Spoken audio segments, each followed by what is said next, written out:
नमस्कार, स्वागत आहे तुमचे आपल्या यूट्यूब चॅनलवर. तर तुमची, आमची आणि आपल्या सगळ्यांची आवडती मालिका म्हणजेच लग्नानंतर होईलच प्रेम या मालिकेमध्ये आता खूप काही इंटरेस्टिंग दाखवलं जात आहे. तर आता बऱ्याच काही गोष्टी आपल्या मनाप्रमाणे घडताना दिसून येत आहे. तर कालचा भाग तुम्ही पाहिलाच असेल. कालच्या भागामध्ये आपण पाहिलं होतं की जीवा नंदिनीला आणि काव्या पार्थला इम्प्रेस करण्याचा अतोनात प्रयत्न करत होते. जीवाने नंदिनीसाठी ब्रेड ऑमलेट तर काव्याने पार्थसाठी सिलेमन कॉफी तयार केली होती. पण दुर्दैवाने त्यांच्या प्रयत्नांना यश अजिबातच आलं नाही आणि या सगळ्यांमध्ये मात्र मिथुन काका आणि रम्याने चांगलीच पोळी भाजून घेतली.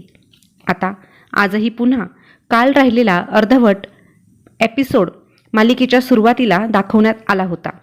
पार्थ काव्याची कॉफी न पिता तो रम्याने हाताने बनवलेली कॉफी पितो. आता हे पाहून मात्र रम्या खूप खुश होते, पण इकडे काव्या मात्र खूप चिडते. रम्या तर स्वतःला अक्षरशः चिमटा घेऊन पाहते की हे खरंच आहे की स्वप्न आहे. पण जेव्हा ती स्वतःला चिमटा घेते तेव्हा तिच्या हे लक्षात येतं की अरे हो, हे तर सगळं खरं आहे आणि कुठेतरी आता तिला आशेचा किरण दिसू लागला आहे. पण आता आपली फिसकरलेली मांजर मात्र जाम चिडलेली आहे.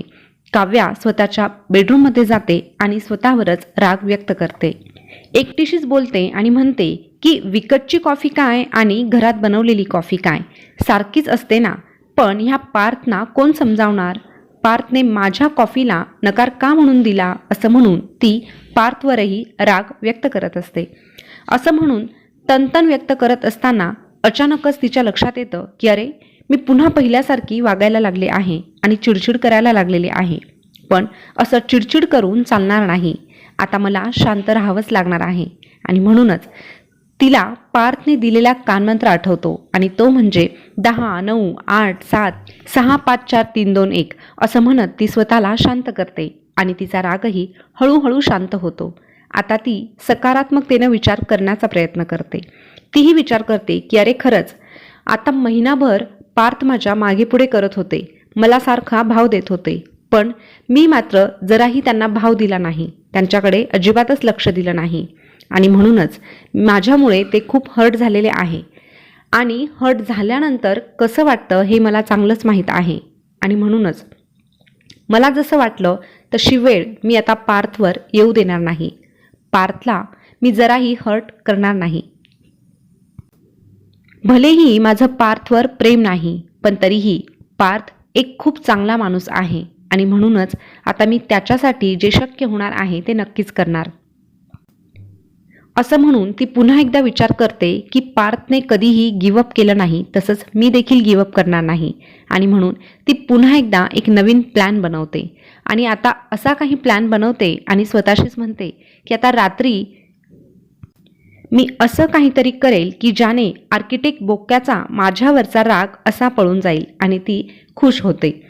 इकडे दुसरीकडे नंदिनी ऑफिसला निघालेली असते. तेवढ्यात मानिनी तेथे येते आणि नंदिनीला विचारते, अगं मी अजून नाश्ता तर बनवलाच नाही, मग किचनमध्ये 2-2 नाश्ते कोणी बनवले? मग आता नंदिनी सांगते की आजच्या दिवशी मी नॉनव्हेज खात नाही, म्हणून उपमा मी माझ्यासाठी बनवला होता. आणि ब्रेड ऑमलेट कोणी बनवलं हे सांगण्याच्या आतच नंदिनी मानिनीला सांगते की मला उशीर होत आहे, मी निघते. तेवढ्यात मानिनी म्हणते, अगं तुला यायला उशीर तर होणार नाही ना? मग नंदिनी विचारते, का हो, काही महत्त्वाचं काम आहे का? तेवढ्यात मानिनी म्हणते की नाही, तुझे बाबा येणार आहे आणि त्यांना सगळेजण एकत्र घरी हवे आहेत म्हणून विचारलं. तर नंदिनी म्हणते, हो मी नक्कीच लवकर येईल, आता मला उशीर झाला आहे, मी निघते. तेवढ्यात जीवा मात्र जिन्यावरून उतरत खाली येतो आणि म्हणतो की बंदा हाजीर है. आता हे पाहिल्यावर मात्र नंदिनीलाही धक्का बसतो आणि मानिनी देखील जीवाकडे बघते. आता जीवा म्हणतो की मी तिला सोडणार आहे. तर तेवढ्यात नंदिनी म्हणते की मी माझं जाईल, तुम्ही नका काळजी करू. तेवढ्यात मानिनी म्हणते की अगं येऊ दे की. तेवढ्यात नंदिनी म्हणते की नाही, त्यांना जिमलाही जायचं असतं, त्यामुळे मी माझं जाईल. जीवा म्हणतो की अगं आता प्रश्नच उरणार नाही, कारण तुझ्या आनंद निवासच्या बाजूलाच मी जिम लावलेली आहे, म्हणून आता तुला रोज सोडवायला मीच येणार नाही. पण नंदिनीचा राग मात्र काहीही शांत झालेला नसतो आणि म्हणून नंदिनी म्हणते की नाही, माझी मैत्रीण मला इथे खाली घ्यायला आलेली आहे, ती रिक्षा घेऊन आलेली आहे, आता मला जावंच लागेल. आणि असं म्हणून ती त्या ठिकाणाहून निघून जाते. आता नंदिनीला असं जाताना पाहून मानिनीलाही जरा प्रश्न पडतो, पण ती काहीही न विचारता जीवाकडे पाहत पाहत तिथून निघून जाते. जीवालाही प्रश्न पडतो की आता नेमकं करायचं काय, नंदिनीचा राग कसा शांत करायचा. तेवढ्यात तोही विचार करतो आणि म्हणतो की आता रात्री असं काहीतरी मी प्लॅनिंग करेल की ज्याने नंदिनीचा राग आपोआप शांत होईल आणि सगळं काही ठीक होईल. पण नंदिनीचा राग मी शांत करूनच राहील, मी गिवअप करणार नाही. आता जीवा आणि काव्या दोघांनाही ठरवलेलं असतं की गिवअप करायचं नाही, असं म्हणून दोघंही काहीतरी जबरदस्त प्लॅन करण्याच्या विचारात असतात. आता इकडे ऑफिसमध्ये रमा पार्थसोबत असते. त्यांच्या दोघांसाठी जेवणही ऑर्डर करते. पार्थ विचारतो की जेवण ऑर्डर केलं का, तर रम्या म्हणते की हो, जेवण ऑर्डर केलेलं आहे, पण जेवणात काही स्वीट नव्हतं म्हणून मी सलाड ऑर्डर केलेला आहे. पण पार्थचं मात्र तिच्या बोलण्याकडे जराही लक्ष नसतं, तो फक्त काव्याचा विचार करत असतो. तेवढ्यात रम्याने पार्थसाठी फ्रूट सलाड ऑर्डर केलेलं असतं. ते पाहून पार्थला आता काव्याची पुन्हा एकदा आठवण आली आणि तो भूतकाळामध्ये परत गेला. तो तिथेच हरवतो आणि काव्यासोबत घालवलेले क्षण त्याला आठवू लागतात. तेवढ्यात त्याच्या लक्षात येतं की आपण जे काही काव्यासाठी केलं होतं ते सगळं निरर्थक होतं आणि ह्याच विचाराने तो रम्यावर खूप चिडतो. फ्रूट सलाड पाहून तो अगदीच हायपर होतो. तिथे उभे असलेले पिऊन काका यांच्यावरही तो राग व्यक्त करतो आणि त्याच्या समोर ठेवलेल्या फाईल तो जोराने खाली फेकून देतो. आता इतकं हायपर झालेलं रम्याने यापूर्वी पार्थला कधीही पाहिलं नव्हतं, म्हणून तीही जरा घाबरते आणि हळुवारपणे पार्थला विचारण्याचा प्रयत्न करते, त्याला पाणीही प्यायला देते. आणि मग पार्थच्या लक्षात येतं की आपण काहीतरी चुकीचं वागलो आहे.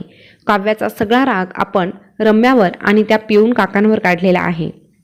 तो रम्याची माफी मागतो आणि म्हणतो की मला पिऊन काकांचीही माफी मागायला हवी. आता हे सगळं पाहून रम्याच्या डोक्यात मात्र भलतंच काहीतरी सुरू असतं. तिला खात्री पटलेली असते की नक्कीच काव्याचं आणि पार्थचं मोठं काहीतरी भांडण झालेलं आहे, पण त्याचा शोध मात्र आपण लावायलाच हवा. पण पार्थ आहे की तो स्वतःहून तिला काही सांगणार नाही, हेही तिला ठाऊक असतं. म्हणूनच पार्थ जेव्हा ऑफिसच्या बाहेर पडतो तेव्हा रम्या लगेचच आपल्या आईला म्हणजेच वसुताईला फोन लावते आणि घडलेली सगळी काही घटना वसुताईला सांगते की तू एक काम कर, काव्याकडे जा आणि काव्यामध्ये आणि पार्थमध्ये नेमकं काय घडलं याचा तपास कर. पण काव्या मात्र वसुताईंशी कशी वागते हे आपल्या सगळ्यांना ठाऊक आहे आणि म्हणूनच वसुताई देखील थोड्याफार प्रमाणात काव्याला घाबरूनच राहतात. वसुताईच्या डोळ्यासमोर लगेचच चित्र उभं राहतं, जसं की वसुताई काव्याला विचारायला गेल्या की तुमच्या दोघांचं भांडण झालं का. हे ऐकल्यावर काव्या लगेचच म्हणते की हो, पण पहिले तोंड उघडा. आणि तोंड उघडताच काव्या वसुताईंच्या तोंडामध्ये पेस्ट्रीचा मोठा तुकडा कोंबते. हे पाहून वसुताई अगदीच घाबरतात आणि रम्याला म्हणतात की अगं नाही, मला हे जमणार नाही. ती काव्या कधी काय करेल हे सांगता येत नाही. पण रम्या मात्र आईला थोडं कन्व्हिन्स करते की अगं आई, आपल्याला हे करावंच लागेल, तूच हे काम करू शकते आणि तुझी आणि काव्याची जोडी म्हणजे एक नंबर आहे, म्हणून तू माझ्यासाठी एवढं कर की नेमकं त्यांच्यामध्ये काय चालू आहे हे मला सांग, म्हणजे आपल्यासाठी ते अगदी उत्तम ठरेल. यावर मुलीच्या प्रेमापोटी वसुताई काव्याशी बोलण्यासाठी तयार होतात. आणि दुसरीकडे जीवा आणि मिथुन काका पायऱ्यांवर बसून काहीतरी प्लॅन बनवत असतात ज्याने नंदिनी इम्प्रेस होईल. यावर मिथुन काका म्हणतो की अरे जीवा, तू येडाबिडा आहेस का रे, काहीही प्लॅन करतो, माती खाऊ नको. पण जीवाला मात्र खूप कॉन्फिडंट असतो की आता ह्या एका प्लॅनमुळे आमचं सगळं काही चांगलं होणार आहे आणि सगळं काही सुरळीत पार पडणार आहे. पण तरीही मिथुन काकाला मात्र थोडीशी शंकाच असते आणि तो म्हणतो आय डोंट लाईक इट. त्यावर जीवा म्हणतो की अरे काय तुझं आय डोंट लाईक इट, बघ आता जे काही घडणार आहे ते चांगलंच घडणार आहे. तर मैत्रिणींनो, आजच्या भागामध्ये हे इथपर्यंतच दाखवलेलं होतं, पण उद्याच्या भागामध्ये मात्र आपल्याला खूप काही बघायला मिळणार आहे. आता उद्या जेव्हा नंदिनी घरी येणार आहे तेव्हा जीवाने तिच्यासाठी काहीतरी सरप्राईज प्लॅन केलेलं असतं आणि ते पाहून ती कशी रिॲक्ट होणार आहे हे आपल्याला पाहायला मिळणार आहे. आणि दुसरीकडे काव्याशी बोलण्यासाठी वसुताई तिच्या रूममध्ये जातात, पण नेहमीप्रमाणे काव्या वसुताईला जराही दाद देत नाही, पण तितक्यात जे डिवॉर्स पेपर होते ते मात्र खाली पडले आणि वसुताईंच्या हाती लागले.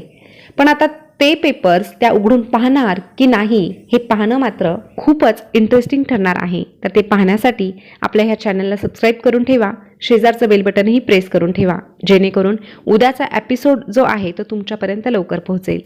तर तुम्हाला काय वाटतं, काव्या आणि जीवाच्या प्रयत्नांना यश मिळेल की नाही हे कमेंट करून नक्की कळवा. पुन्हा भेटूया. धन्यवाद.